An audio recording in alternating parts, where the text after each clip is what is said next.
Hi, I'm James. Many customers ask about how do you choose the picture pitch for indoor LED screen.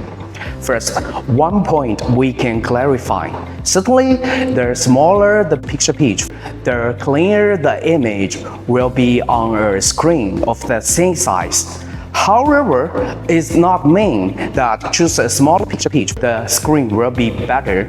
Let's take our MA640 for example. What you are seeing now is a comparison of different pixel pitches at a viewing distance of 0.5 meters. As you can tell, the smaller the pixel pitch, the clearer the image.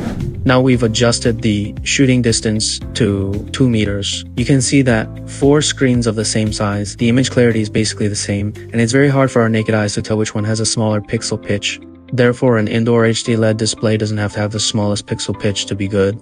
The key for choosing pixel pitch is matching your viewing distance and budget, not just chasing the smallest one. Here's the breakdown. Viewing distance matters. For example, for an LED display screen used in an electronic art exhibition, the audience's viewing distance may be less than 1 meter. Therefore, the smaller the LED pixel pitch, the clearer the image will be.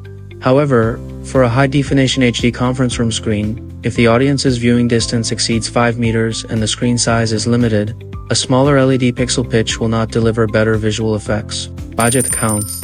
The smaller the LED pixel pitch, the more expensive it will definitely be. Therefore, within the range of screen size and reasonable viewing distance, we should definitely choose the most cost-effective solution. There is no need to blindly pursue a smaller LED pixel pitch and thus waste money. So, pick a pitch that's clear enough for your viewing distance and fits your budget. That's the smart way.